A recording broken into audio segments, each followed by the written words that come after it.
Bonjour à toutes et à tous. J'ai une tâche difficile. Je suis votre dernier intervenant avant l'heure du déjeuner. Alors, il va falloir que je sois sacrément convivial pour vous amener jusqu'à ce moment de convivialité. Ça tombe bien, c'est un petit peu le sujet que j'ai retenu avec vous ce matin.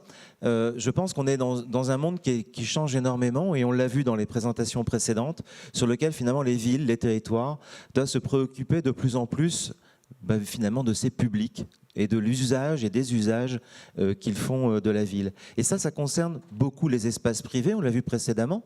On aurait pu parler aussi d'espaces d'équipement public, les musées qui se réinventent aussi dans ces logiques-là. Mais on va parler là plutôt des espaces publics. Pourquoi les espaces publics sont importants? On est à Paris. Paris, pour vous donner un ordre d'idée, c'est un tiers de la surface de Paris, si on enlève les deux bois, hein, Boulogne et Vincennes, un tiers qui est consacré à l'espace public. Et la réputation de Paris à l'échelle internationale, elle est liée à plein de facteurs, mais elle est liée à un moment clé sur les espaces publics. C'est Alphand et Belgrand, au moment des travaux du baron Haussmann, dans je dirais la reconstruction de Paris, ou la construction d'un Paris comme une ville mondiale. En fait, ils ont réaménagé tous ces espaces publics pour créer des promenades. Et ils se sont ancrés autour de 3 verbes que je vous invite à garder peut-être un petit peu en mémoire. Embellir, premier élément. Deuxième élément, aménager. Troisième élément, équiper. Et cette approche-là est assez intéressante, finalement est assez moderne, parce que c'est la ville avant la voiture. Et on est en train de le redécouvrir tous progressivement.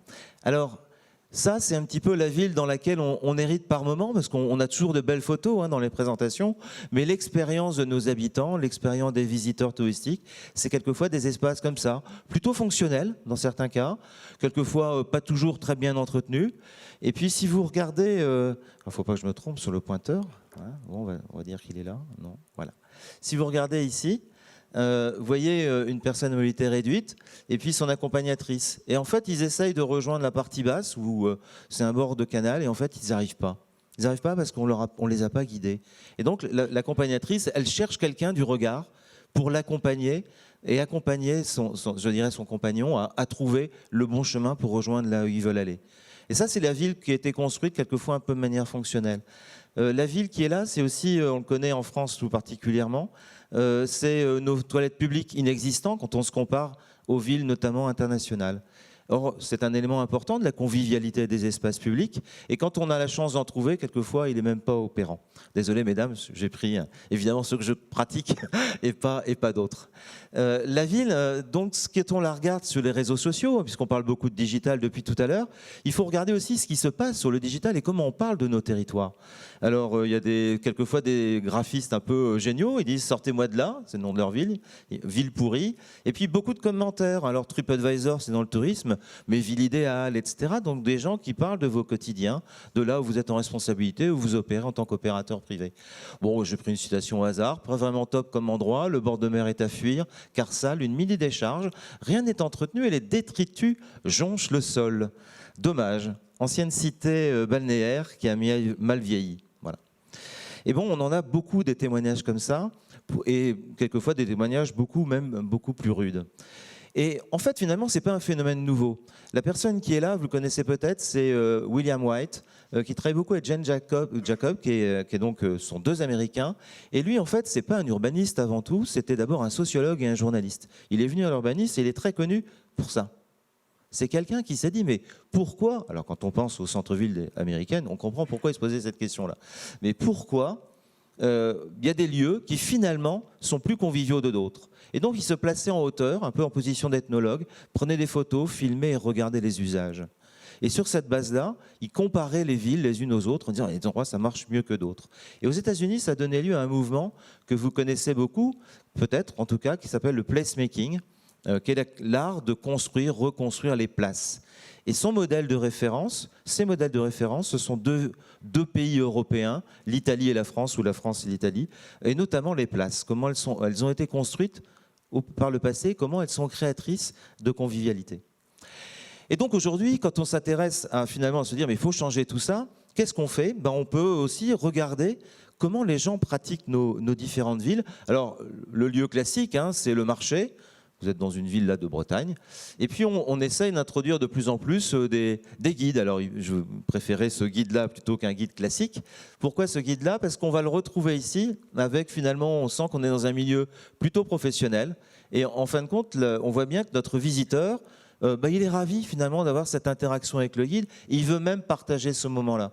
Et finalement, en ce sens, il s'apparente à la personne qui est là, avec son sac à dos, et qui prend l'espace public qui est là, prend le tramway pour mémoriser et certainement aussi de plus en plus partager sur les médias sociaux et les réseaux sociaux. Et il fait un effort. Hein, il se baisse pour prendre la photo. Donc ça veut dire qu'il vit une expérience intéressante, intelligente, etc. Les espaces publics, vous voyez qu'ils changent de plus en plus. On va trouver dans les espaces publics les food trucks, on va trouver aussi du street art ou des artistes. Et puis ce lieu-là, on est dans un lieu qui est, on pense souvent les centres-villes, on est à Paris-Saclay. Paris-Saclay, c'est la Silicon Valley francilienne, en tout cas c'est l'objectif, et notamment poussé par la région que vous avez vue tout à l'heure.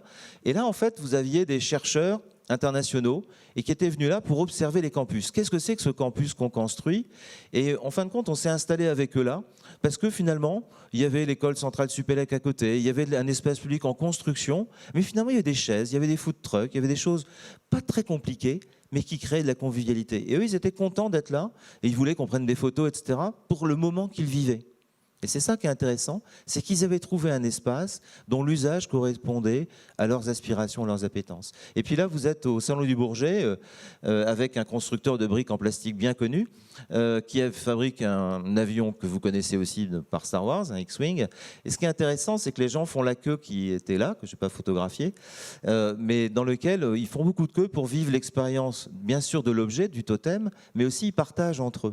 Et on retrouve des totems qu'on a aussi dans les centres-villes, qui est finalement la capacité, à travers des objets, à créer de l'interaction, à créer du bien-être et de la convivialité. Alors vous me direz, bon, une fois qu'on a observé tout ça, qu'est-ce qu'on fait pour construire un espace public qui soit le plus convivial possible?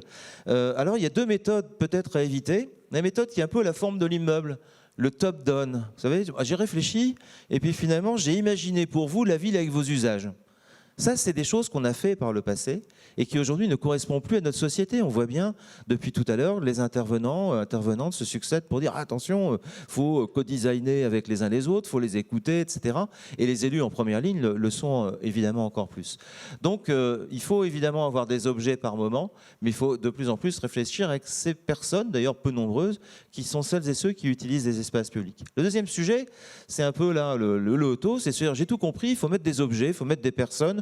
Bon, finalement, je peux mettre un peu n'importe où, à n'importe quel endroit. Non, malheureusement, c'est pas comme ça que ça fonctionne pour créer une expérience. On le voit bien dans ce que nous a montré tout à l'heure sur les centres commerciaux, par exemple, mais c'est pareil dans l'espace public.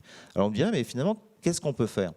La première chose, c'est, comme vous l'avez senti, il faut travailler de plus en plus avec les publics. Ce qui n'est pas spécialement évident, parce que qu'est-ce que c'est qu'un public d'un espace public? Il peut y avoir des touristes, il peut y avoir des habitants, il peut y avoir des salariés, il peut y avoir des commerçants, etc.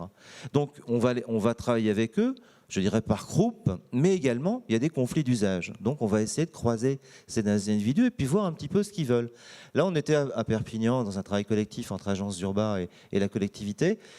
C'est les habitants qui avaient un peu poussé ce sujet-là. Mais c'est assez marrant, c'est le lien qu'ils faisaient par exemple entre l'ambition de biodiversité et leurs besoins et leur bien-être. Ils disent mais la biodiversité c'est essentiel. L'effondrement est important, donc la ville, elle va contribuer, elle contribue déjà, mais elle contribuera de plus en plus là-dessus.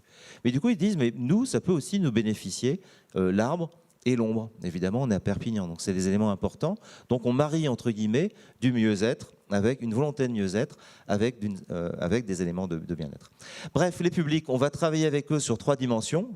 La question des smart services qu'on a vu tout à l'heure, la question de la présence humaine à travers un certain nombre d'équipements comme les food trucks, etc., mais des personnels qui peuvent être de la municipalité, et puis ces espaces publics qu'on va essayer de travailler pour rendre conviviaux, ce qui va m'amener aux 2 dernières diapos. Notre approche, nous, c'est de partir de ce qu'on appelle les parcours clients, qu'on a décliné, qu'on connaît bien dans le marketing d'entreprise et qu'on a décliné sur les territoires. Et on travaille derrière à la construction d'espaces publics conviviaux en prenant des approches d'économie expérientielle. Et je terminerai en vous commentant ce graphique qui est un peu petit, mais en fait, pour créer de la convivialité, on a fait un gros travail sur les espaces publics, observer, ethnologie, etc., photos, etc. Et on s'est rendu compte qu'il y avait 10 univers sur lesquels on pouvait travailler. Bien sûr, il y a l'univers fonctionnel, mais il y a également l'univers sensoriel, qui est un élément important quand on fréquente un lieu, etc.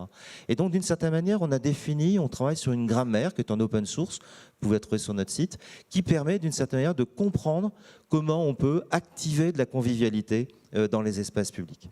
Voilà, c'est sur ces éléments que je vous remercie de votre écoute. Merci beaucoup.